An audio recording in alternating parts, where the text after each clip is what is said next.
नमस्कार दोस्तों, आप सभी का स्वागत करते हैं यूकेएसएससी एंड यूकेपीएससी क्रैकर में। तो नई वैकेंसी जो है निकली है, जो कि 2025 की ये नई वैकेंसी आपको देखने को मिलेगी। इसमें जो है टोटल पोस्टें 600 पोस्टों पर ये नोटिफिकेशन निकाला गया है, जिसमें कि अगर हम रिजर्वेशन की बात करें, अनरिजर्व कैटेगरी की 240 पोस्टें हैं, ओपन कैटेगरी की ईडब्ल्यूएस कैटेगरी की 58 पोस्टें हैं। इसके साथ ही ओबीसी में काफ़ी ज़्यादा पोस्ट आपको देखने को मिलेगी, 158 पोस्टें आपको मिलेंगी। एसटी में 43 पोस्टें रहेंगी और एससी में 87 पोस्टों पर ये नोटिफिकेशन निकाला गया है। तो डिटेल पर डिस्कस करेंगे किस तरीके से अप्लाई करना है, क्या एलिजिबिलिटी कंडीशंस है, क्या सिलेबस है, एग्जाम कितने पैटर्न में रहेगा, एग्जाम सेंटर कहाँ रहने वाला है, सारी चीज़ों पर हम डिटेल पर डिस्कस करेंगे। तो वीडियो को आप लोग पूरा एंड तक ज़रूर देखें, सारे जितने भी आपके डाउट होंगे वो हम क्लियर करेंगे। तो यहाँ पे आप देख सकते हैं ये जो नोटिफिकेशन रहेगा, बैकलॉग की भी वैकेंसी इसमें 14 है। इसके साथ ही अगर फिजिकल हैंडीकैप हैं उनके लिए भी जो है अलग से वैकेंसियाँ जो हैं यहाँ पे आपको देखने को मिलेंगी। तो सबसे पहले बात कर लेते हैं इसमें क्या एज लिमिट रहने वाली है, किस तरीके से आपको जो है अप्लाई करना होगा। तो ये जो वैकेंसी रहेगी आपकी निकली है एसबीआई के अंदर, जो कि है पीओ की, ठीक है। तो ऑफिसर रैंक की ये वैकेंसी रहेगी।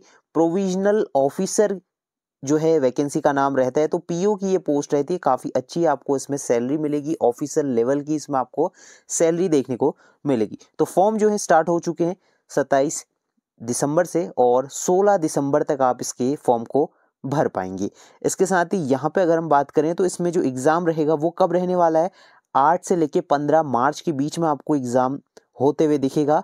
उसके साथ ही अप्रैल में इसका रिजल्ट भी आ जाएगा, तो इसमें कोई भी देरी नहीं होगी। इसके बाद जो है आपका मेंस एग्ज़ाम होगा, जो कि दूसरी सप्ताह अप्रैल में, सेकेंड वीक ऑफ अप्रैल में आपको मिलेगा। इसके बाद आपका ऑनलाइन जो आपका मेंस एग्ज़ाम रहेगा, जो कि अप्रैल और मई के बीच में हो जाएगा। मई से लेकर जून में उसका रिजल्ट आ जाएगा मेंस का। इसके बाद आपको तीसरा फेज रहेगा, जो कि एक टेस्ट होता है नॉर्मल, वो टेस्ट होगा जो कि मई से लेकर जून के बीच में होगा और इंटरव्यू वगैरह, ग्रुप डिस्कशन वगैरह जो है इसका होगा।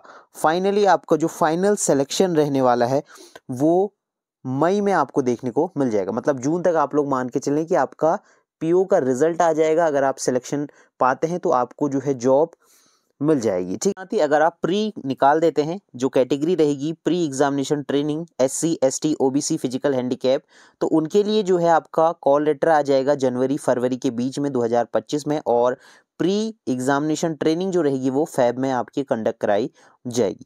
तो एज लिमिट की बात कर रहे हैं तो मिनिमम आपकी जो एज है वो 21 होनी चाहिए, मैक्सिमम 30 ईयर तक आप जो है इसके फॉर्म को अप्लाई कर सकते हैं। एज जो काउंट आपकी होने जा रही है वो 1 अप्रैल 2024 से रहेगी। तो इसमें अगर आपको रिजर्वेशन चाहिए, रिलैक्सेशन चाहिए, तो ओबीसी के लिए जो है 3 ईयर की छूट मिलती है, एससी एसटी को 5 ईयर की और फिजिकल हैंडीकैप को 10 साल की जो है छूट मिलती है। अगर आप कोई एक्स आर्मी ऑफिसर हैं तो उनके लिए अलग से जो है इसमें छूट रहती है। तो इसेंशियल क्वालिफिकेशन की बात कर लें तो क्या क्वालिफिकेशन जो है इसमें रहती है, तो मिनिमम क्वालिफिकेशन की बात करें तो यहाँ पे आप लोग ध्यान से देखें, जो इसमें क्वालिफिकेशन मांगी है, graduation in any discipline recognise university, मतलब किसी भी विषय में अगर आपने स्नातक करा है, ग्रेजुएशन करा है, तो आप इसके फॉर्म को अप्लाई कर सकते हैं, ठीक है। तो ये सारी चीज़ें हो गई और आपके पास प्रूफ होना चाहिए और आपका जो रिजल्ट है वो 30 आपके अप्रैल तक आ जाना चाहिए, ठीक है। अगर आप इसमें एमएससी वगैरह कर रहे हैं तो भी आप इसके लिए अप्लाई कर सकते हैं। और अगर आपकी इंटीग्रेटेड डुअल डिग्री है तो आप इसका जो रिज़ल्ट है वो भी आपका 30 अप्रैल तक आपका जो है रिज़ल्ट होना चाहिए। तो ये सारी चीज़ें हो गई। इसके साथ ही आप अगर फाइनल ईयर में हैं या फिर सेमेस्टर में हैं तो प्रोविजनल सब्जेक्ट के तौर पर भी आप इसमें अप्लाई कर सकते हैं। तो ये टर्म एंड कंडीशन पढ़ सकते हैं। काफ़ी लोग जो हैं फाइनल ईयर में होंगे तो वो भी इसके लिए अप्लाई कर सकते हैं, लेकिन जो डेट है वो आपको मैच करनी होगी। तो यहाँ पे मिनिमम क्वालिफिकेशन की बात कर लें तो ये क्या है, सिर्फ स्नातक ग्रेजुएशन किसी भी स्ट्रीम से आपने करा हो तो आप इसके लिए अप्लाई कर सकते हैं। तो इसके साथ ही रिजर्वेशन फिजिकल हैंडीकैप को भी जो है इसमें अलग अलग कैटेगरी में दिया जाता है और यहाँ पे आप लोग देख सकते हैं सारी कैटेगरी रहेंगी। अब आगे देख लेते हैं क्या इसमें क्राइटेरिया रहेगा। तो ये आपका फिजिकल हैंडीकैप का कुछ इस तरीके से रहने वाला है। देन इसके बाद सबसे इम्पोर्टेंट जो रहेगा, एग्ज़ाम कितने फेज़ों में होगा, कहाँ पे एग्ज़ाम होगा। तो इसमें देखिए टोटल 3 चरण होते हैं, first phase, second phase, third phase. तो पहला फेज़ जो रहेगा आपका प्रीलिम्स होगा जो कि 100 अंकों का होगा, 100 मार्क्स का, जिसमें कि टॉपिक आपके English language, quantitative aptitude, reasoning ability. तो ये रहेंगे 100 क्वेश्चन और 100 मार्क्स के। टाइमिंग आपको 1 घंटे की मिलेगी। पेपर जो रहेगा वो आपका ऑनलाइन बेसिस पर, एमसीक्यू बेसिस पर होगा, हिंदी और इंग्लिश में। इसके साथ ही जो क्लर्क की वैकेंसी भी आई है आपका एसबीआई में, उसमें भी आप लोग जो है अप्लाई कर सकते हैं। सिलेबस जो है जहाँ तक है सेम ही आपको देखने को मिलने वाला है। और इसमें यहाँ पे जो है इसके बेसिस पर आपकी जो है कट ऑफ निकाली जाएगी प्रीलिम्स के बेसिस पे। मतलब 10 गुना बच्चों को जो है मेंस में बैठने का मौका मिलेगा अगर आप प्रीलिम्स मेंस को जो प्रीलिम्स है उसको पास आउट कर लेते हैं। तो मेंस का क्या रहेगा क्राइटेरिया, यहाँ पे आप देख लें, ये भी ऑनलाइन रहेगा। इसमें 200 मार्क्स का होने वाला है और इसमें आपको जो है जो क्वेश्चंस रहेंगे वो किस तरीके से रहने वाले हैं, objective type MCQ based question आपको इसमें मिलेंगे। और रीजनिंग कंप्यूटर एप्टीट्यूड के 40 क्वेश्चन 60 मार्क्स के। इसके साथ ही यहाँ पे डाटा एनालिसिस के क्वेश्चन होंगे जो कि आपके 30 क्वेश्चन रहेंगे। General awareness, economics, banking knowledge के 60 क्वेश्चन, इंग्लिश लैंग्वेज के 40 क्वेश्चन। मतलब आपको टोटल 3 घंटे का समय मिलेगा और जो क्वेश्चन रहेंगे वो 170 क्वेश्चन आपको मिलेंगे। इसके साथ ही एक जो है लिखित, मतलब लिखने वाला जो है पेपर होगा जिसमें कि आधा घंटा आपको मिलेगा और 50 अंक इसमें मिलेंगे। मतलब उसमें आपको जो है लेटर वगैरह लिखना हो सकता है, ईमेल लिखना हो सकता है, रिपोर्ट, सिचुएशन एनालिसिस, ठीक है। राइटिंग पोर्शन रहेगा, मतलब आपको पेन और कॉपी दी जाएगी, उसको आपको लिखना होगा। तो इसका जो ग्रैंड टोटल बनेगा वो 250 मार्क्स का बनेगा, जिसमें कि आपको 3.5 घंटे का समय मिलने वाला है। अगर आप मेंस क्वालिफाई कर देते हैं, इसके बाद आपका थर्ड फेज होगा। तो थर्ड फेज में क्या रहने वाला है कि 3 गुना कैंडिडेट्स को जो है लिया जाएगा।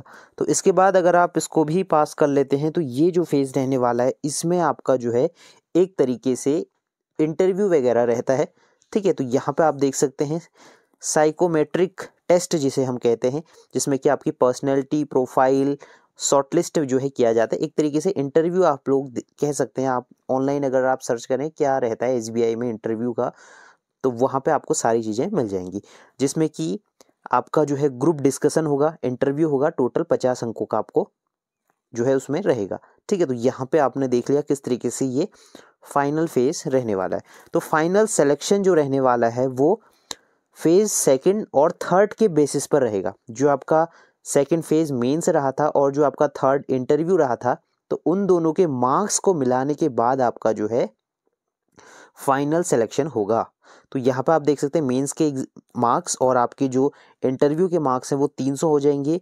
नॉर्मलाइज अगर आप करें तो यहाँ पे आप लोग देख सकते हैं 100 अंक आपके जो है बनेंगे। मतलब 250 मार्क्स का तो आपका मेंस हो गया, 50 अंकों का इंटरव्यू हो गया, तो 300 हो गए।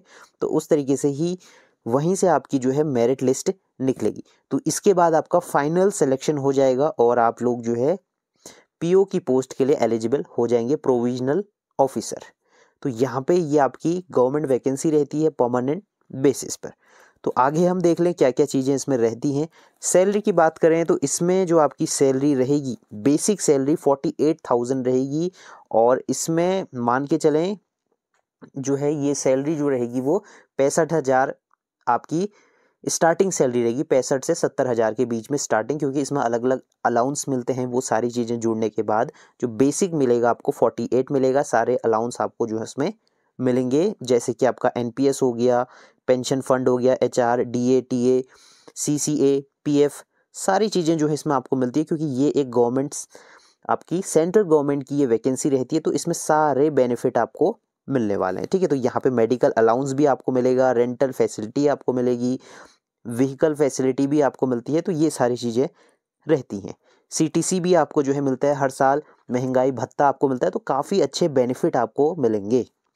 ये सारी चीज़ें हमने डिस्कस कर ली। इसके बाद आगे देख लेते हैं ज्वाइनिंग और ट्रेनिंग प्रोग्राम क्या रहता है। फॉर्म की फ़ीस देखें तो यहाँ पे आपको 750 रुपये किन के लिए रहेगी, अनरिजर्व्ड, ईडब्ल्यूएस, ओबीसी, इनको सिर्फ 750 का फॉर्म फिलअप करना है। और जो अदर कैटेगरी हैं जैसे कि एससी, एसटी, फिजिकल हैंडीकैप, इनके लिए कोई भी फॉर्म फीस नहीं रहेगी। तो ये बिल्कुल निःशुल्क इस फॉर्म को भर पाएंगे अगर एससी, एसटी और फिजिकल हैंडीकैप से ये आते हैं। तो फॉर्म की फ़ीस सिर्फ आपका इन कैटेगरी के लिए ही रहने वाली है। इसके बाद आगे देख लेते हैं और ये सबसे इम्पॉर्टेंट है, ये आप अपनी ज़िंदगी में सिर्फ 4 बार इसका एग्ज़ाम दे सकते हैं अगर आप जनरल और EWS से आते हैं। अगर आप OBC आते हैं और फिजिकल हैंडीकैप से आते हैं, OBC के लिए जो है मेरे ख्याल से इसमें 7 चांस आप लोगों को मिलेंगे। मतलब जब भी ये वैकेंसी आएगी PO की, तो आप 4 बार अप्लाई कर सकते हैं। जैसे कि 2025 में आई है, 2026 में आई है, 2027 में आई, 2028 में। तो इस तरीके से जैसे नीट में होता है 4 अटेम्प्ट आप लोग कर सकते हैं, सेम वैसे ही होगा। SC ST के लिए कोई भी बाउंडेशन नहीं है ज़िंदगी में, कितनी बार भी इसका जो है अगर आपकी एज रहती है तो आप इसके फॉर्म को भर पाएंगे। ये सारी चीज़ें हो गई। इसके बाद फॉर्म अप्लाई करने की लास्ट डेट जो है 16 जनवरी रहने वाली है, तो जल्द से जल्द आप इसके फॉर्म को अप्लाई कर सकते हैं।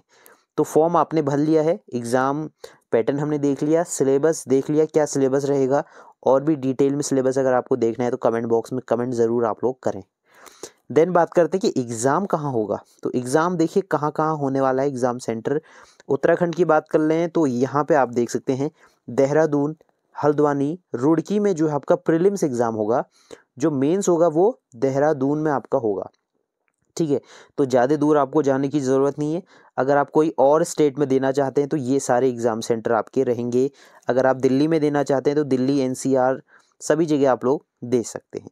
तो ये कुछ एग्ज़ाम सेंटर आपने देख लिए, ऑल इंडिया कहाँ पे एग्ज़ाम ये कंडक्ट कराया जाएगा, ठीक है। तो यहाँ पर आप लोग देख सकते हैं सभी जगह ये एग्ज़ाम जो है होगा।